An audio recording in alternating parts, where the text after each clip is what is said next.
Capítulo 9 Objeções e esclarecimentos.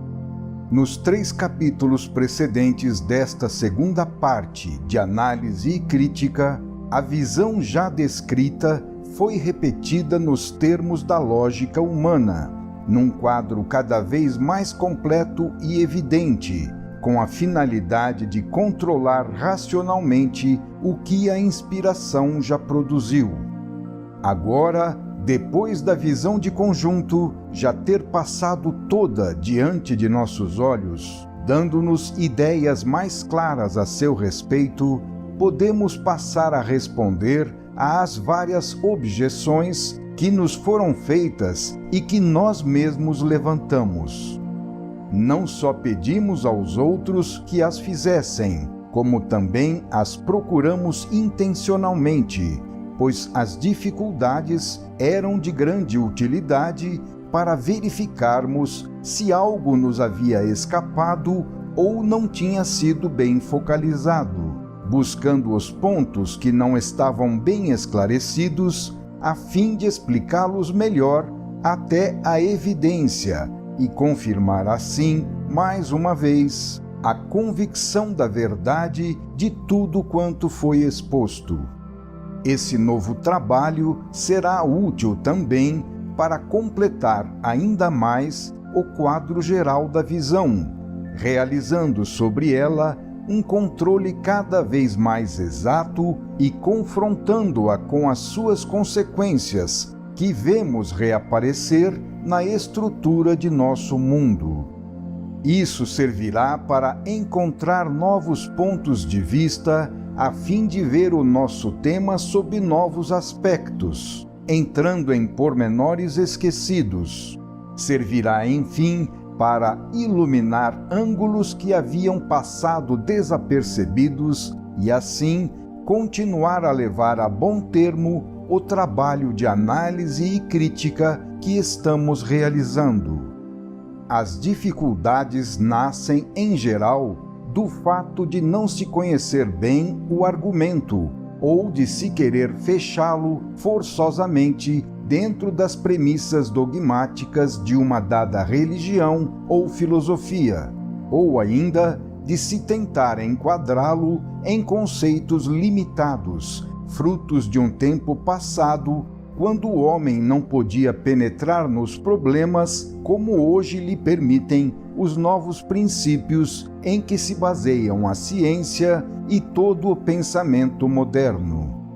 Para compreender em profundidade este quadro do universo, é imprescindível possuir a cultura que o homem já atingiu hoje e a maturidade espiritual das gerações do ano 2000. Só então estes livros serão compreendidos. Em nosso presente século, estamos em fase de debate e não de compreensão. Somente agora, 20 anos depois de ser escrita, é que se começa a compreender a grande síntese, sendo necessário ainda mais tempo para se compreender o presente livro, o sistema e o volume Deus e o Universo, que aqui é completado e confirmado. A nós basta confiar estas obras ao prelo, a fim de que possam resistir à destruição humana e superar a barreira do tempo. O resto pertence a Deus.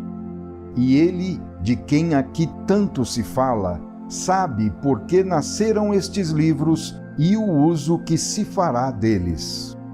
Foi feita às teorias aqui apresentadas uma acusação que parece grave, com base no seguinte dilema, que parece sem saída. Eis o dilema, abre aspas, é um fato inquestionável a existência do mal, da dor, etc. Isso significa que existe no seio da obra de Deus uma força contrária, inimiga dele. Se tão grande mal derivou de Deus, isso é defeito dele. Portanto, ele é imperfeito, injusto e culpado de tantos males. Além disso, se tal força não derivou de Deus, mas teve uma origem própria, então um Deus que não previu o dano do próprio sistema não é onisciente, e um Deus incapaz de se livrar do mal não é onipotente. Fecha aspas. A objeção é feita sob a forma de dilema, aprisionando o pensamento entre duas paredes, sem meio de escapar. Mas o pensamento só ficará preso ali se as paredes forem e permanecerem fortes e reais. No caso deste dilema, elas parecem fortes, mas caem tão logo se compreenda a realidade das coisas. E uma vez derrubados os pontos de apoio, o dilema perde todo o valor. A objeção procura demolir a divindade em seus primeiros atributos, a perfeição, a onisciência e a onipotência. Partindo do fato positivo de que o mal e a dor existem em nosso mundo, procura-se jogar a culpa de tudo isso sobre a divindade, que poderia ter feito melhor as coisas. Mas esse melhor, quando é o homem que julga, resume-se apenas no seu egoístico bem-estar. Uma vez que esse bem-estar foi lesado, então o homem, ainda hoje aplicando o princípio egocêntrico da revolta e os métodos divisionistas do antissistema, onde ele caiu, busca imediatamente lançar a culpa em todos os outros, mas nunca em si mesmo, ignorando que Deus deve ser também justo. Embora sendo uma criatura situada no relativo, o homem pretende julgar Deus e o absoluto. O primeiro ponto do dilema ataca a perfeição de Deus. É certo que o nosso mundo não tem as qualidades do sistema, mas sim as do antissistema. Isto é claro. Ora, esse mesmo fato constitui uma prova da queda, porque é absolutamente inadmissível que uma obra tão imperfeita como o antissistema possa ter saído diretamente do seio da perfeição de Deus. Pelo contrário, tudo se explica logicamente se admitirmos que o antissistema não deriva diretamente de Deus e que Deus criou apenas o sistema perfeito, tendo continuado perfeito em si mesmo. O sistema corrompeu-se somente depois, por obra da criatura livre, fato do qual nasceu e somente assim poderia nascer a obra imperfeita. É lógico que não agrada ao homem essa teoria, pois isso implica na sua culpabilidade e na obrigação de aceitar as respectivas consequências.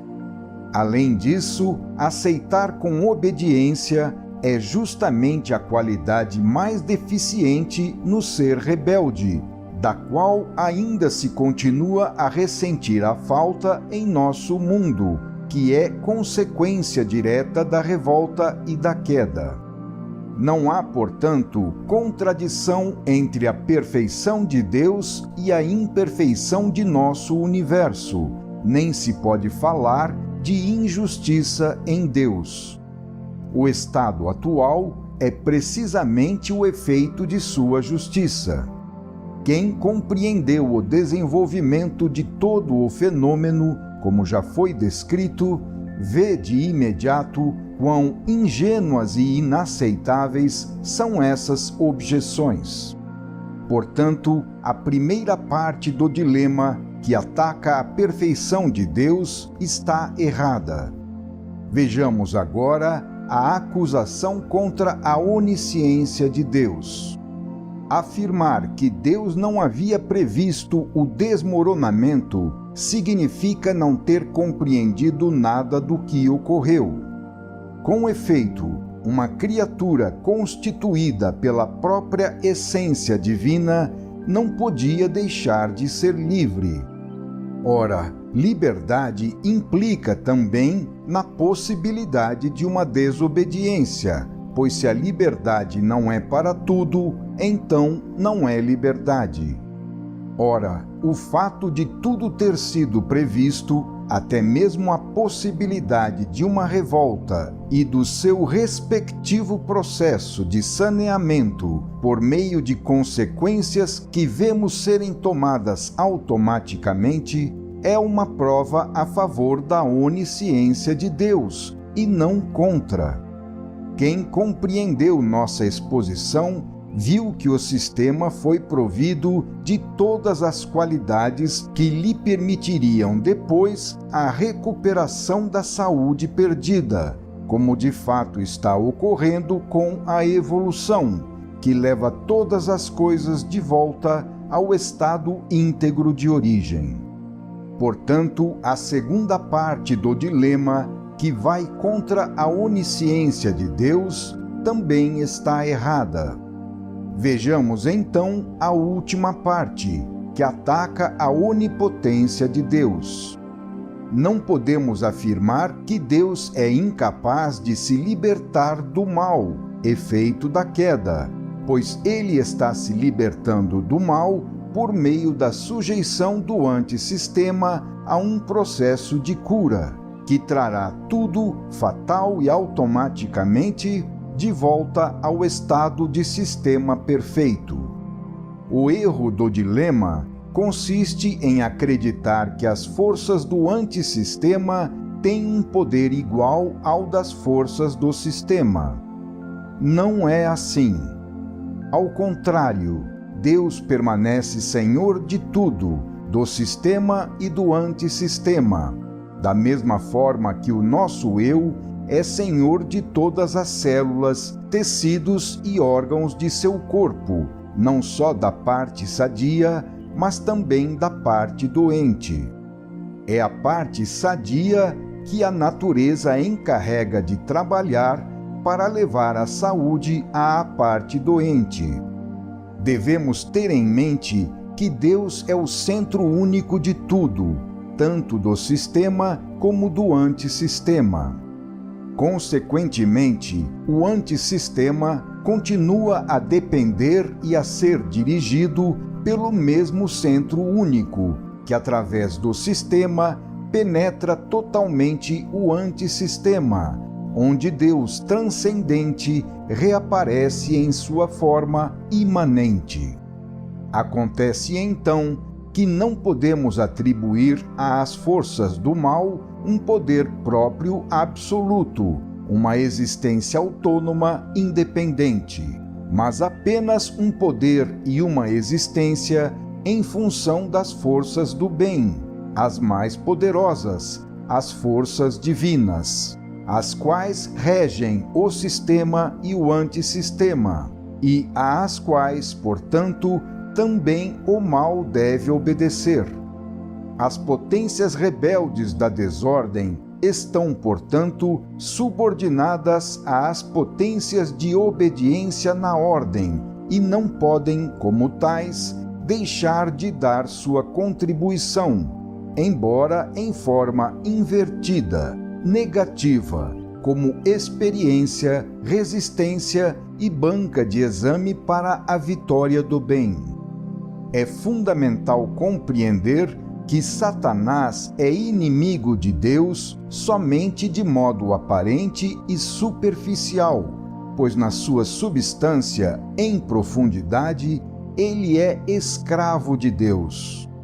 Assim, embora numa forma especial, o próprio Satanás dá, como Judas também deu, a sua contribuição para a realização da redenção.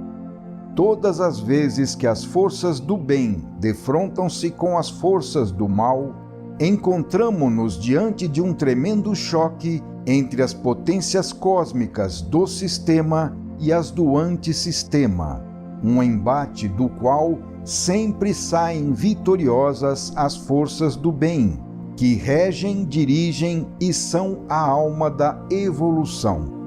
Como se vê, A solução das dificuldades nos conduz, em última análise, a esclarecimentos relacionados ao estado real das coisas, desconhecidos de quem faz a objeção devido à falta de uma orientação adequada, que só pode ser obtida através de uma visão completa de todo o fenômeno.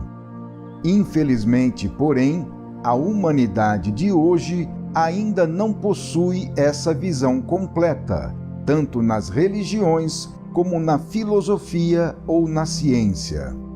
Outro dilema foi colocado em oposição à teoria da queda. Abre aspas. Se Deus criou os espíritos já sábios, então eles não podiam cair. Mas se Deus os criou ignorantes, eles não podiam ser considerados culpados e, portanto, não podiam ser punidos. Fecha aspas.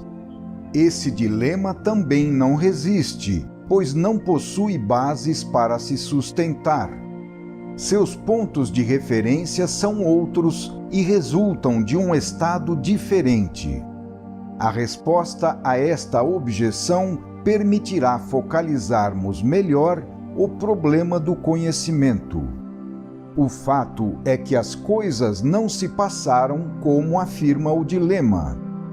Deus não criou os espíritos totalmente sábios nem totalmente ignorantes. A cada espírito, como já explicamos, foi dado um conhecimento proporcional à sua posição na hierarquia, de acordo com a necessidade para executar sua função.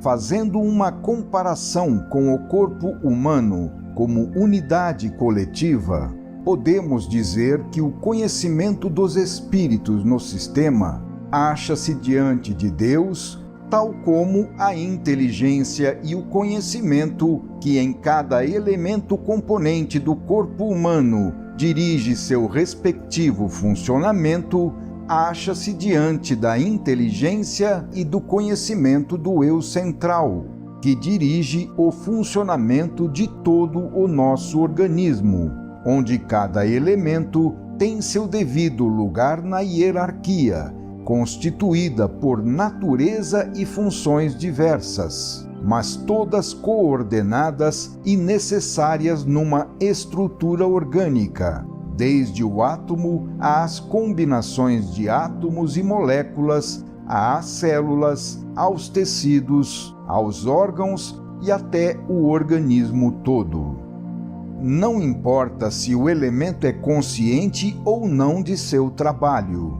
O fato de executá-lo demonstra, de algum modo, que ele o conhece.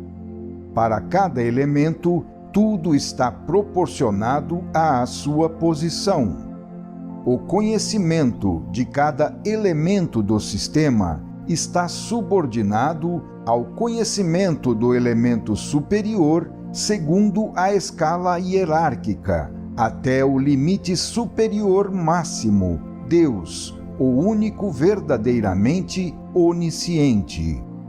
Então, o conhecimento tem um sentido muito diferente daquele que o dilema afirma. A posição dos espíritos a este respeito não era absoluta, como se imagina. Tratava-se de um conhecimento que precisava se completar com o conhecimento dos outros elementos para integrar em conjunto a onisciência do eu central. Havia, portanto, uma hierarquia no conhecimento, assim como havia uma hierarquia nas funções regidas por esse conhecimento. Pode-se compreender dessa maneira como deve ter ocorrido a queda e o desastre que ela produziu quando as células do organismo, ao invés de continuar a viver disciplinadamente em função da ordem geral, quiseram se tornar independentes dessa ordem e puseram-se a funcionar anarquicamente, como ocorre com as células do câncer ao se instalarem na sociedade de células disciplinadas de um organismo sadio. O desastre da revolta foi devido a uma exagerada superestimação do próprio eu por parte dos espíritos rebeldes, que quiseram dessa maneira sair da ordem a eles designada pela lei. E ainda agora, o homem tende a recair a cada momento nesse mesmo erro, desobedecendo a lei de Deus e, nesse caso, permanecendo mais fiel aos princípios do antissistema, onde caiu, do que aos do sistema, de onde proveio. E assim, retornam sempre a soberba e o egoísmo, como efeito e eco daquela primeira vontade de querer tornar o seu próprio pequeno eu o centro de tudo. Esse erro foi previsto pela onisciência de Deus, como nos prova o fato do sistema já ser intrinsecamente provido dos meios automáticos necessários para sua recuperação e restabelecimento. Todavia, esse erro não fora previsto pelo conhecimento menor, inerente aos elementos componentes, que justamente por serem menores também no conhecimento, não possuíam a onisciência própria do centro, Deus. Daí a possibilidade da queda. Mas é fácil imaginar o que acontece em qualquer organismo que deve ser composto de elementos em funcionamento coordenado, quando suas células, ao invés de aceitar a disciplina imposta pela lei de todo o organismo, pretendem cada uma delas, como no caso do câncer, assumir as funções de direção. O elemento componente perde-se quando sai do funcionamento orgânico do corpo como um todo. Por isso, tanto no antissistema como no câncer, tudo desmorona na dor, no mal e na morte.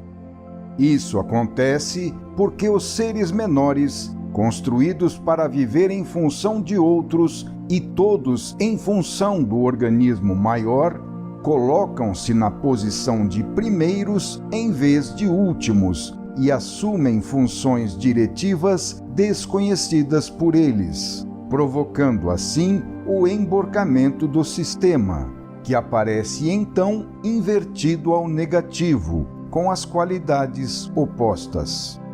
A mesma coisa sucederia facilmente se um soldado se fizesse general ou um simples cidadão resolvesse ser chefe de Estado. Já que estas objeções perdem o sentido após os esclarecimentos prestados acima, continuemos a focalizar cada vez com maior exatidão outros pormenores da teoria da queda. Já estudamos o problema da perfeição, onisciência e onipotência de Deus, bem como o do conhecimento da criatura. Observemos agora qual a posição da criatura em relação à liberdade. Para resolver este problema, é necessário lembrar que o sistema não era constituído por Deus de um lado e uma multidão de seres do outro lado, todos iguais e dependentes de seu comando caprichoso. Num sistema perfeito, não pode haver arbítrio. O sistema foi construído de forma totalmente diferente. Nele, os seres estão hierarquicamente coordenados um em função do outro, constituindo assim, todos em conjunto, uma unidade orgânica, da qual o próprio Deus faz parte, pois é constituído por essa unidade composta por todos os seres. Portanto, tudo existia num estado de fusão, o Criador nas criaturas e as criaturas no Criador.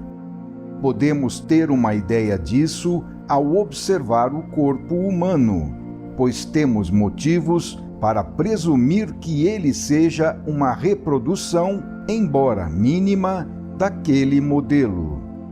O conhecimento dos espíritos representava, em relação a Deus, aquilo que a inteligência das células, dos tecidos e dos órgãos de nosso organismo representa para o eu central, que o rege todo na sua unidade. Existe, assim, uma hierarquia de inteligências e de funções subordinadas ao centro, que domina e unifica tudo, constituindo com o todo coletivo um só ser, uma única unidade orgânica. Num sistema assim, um conceito de liberdade-capricho, feita de arbítrio, que torne possível mover-se loucamente, não pode existir. Tal como as células em nosso corpo, cada criatura também era livre no sistema, mas somente dentro das margens de disciplina que rege o todo. Livre, mas sempre em função do todo. Essa disciplina representa a primeira condição da vida de qualquer elemento que faça parte de um organismo. Somente nesse sentido pode ser entendida a liberdade dentro do sistema. Portanto, assim como sucede no organismo humano, havia no sistema uma lei superior que regulava tudo, e ai de quem dela se afastasse. O antissistema representa precisamente uma posição afastada dessa lei. Se nosso ser físico-espiritual, em estado de saúde, pode nos dar uma ideia do sistema, nosso ser em estado de doença também pode nos dar uma ideia do antissistema. O sistema decai no antissistema, tal como um corpo sadio quando adoece. Mas o doente não se torna por isso outro homem, nem seu corpo passa a depender de outro centro ou de outro eu. Ele continua sendo o mesmo ser de antes, porém, ao invés de estar saudável, apenas se acha num estado diferente, chamado patológico. O seu eu central permanece o mesmo, com as mesmas funções, assim como Deus também permaneceu, em seu aspecto imanente, na direção suprema de nosso universo desmoronado, ou antissistema. Em ambos os casos, o eu central permanece dentro do organismo quando o organismo adoece, continuando nele justamente para curá-lo, como sucede com todo organismo que luta para se curar de uma doença. O estado de perfeição no sistema representa um estado de saúde, enquanto o estado de imperfeição no antissistema representa um estado de doença. Dessa forma, a criatura só podia existir com funções bem definidas em relação ao funcionamento geral. Este conceito de liberdade determinística pode não ser facilmente compreensível para o homem, que, por estar situado no antissistema, é levado a conceber tudo às avessas e, portanto, a compreender a liberdade como um direito à revolta e ao abuso, como um arbítrio do eu que se sobrepõe à lei. Para o ser no estado de perfeição, a liberdade não pode ser outra senão existir de acordo com a ordem dessa perfeição, porque sem essa ordem não pode existir perfeição. A cisão entre livre-arbítrio e determinismo é um produto de nosso estado dualístico de seres decaídos da unidade. Somente no antissistema podem reinar a imperfeição, a ignorância, a incerteza.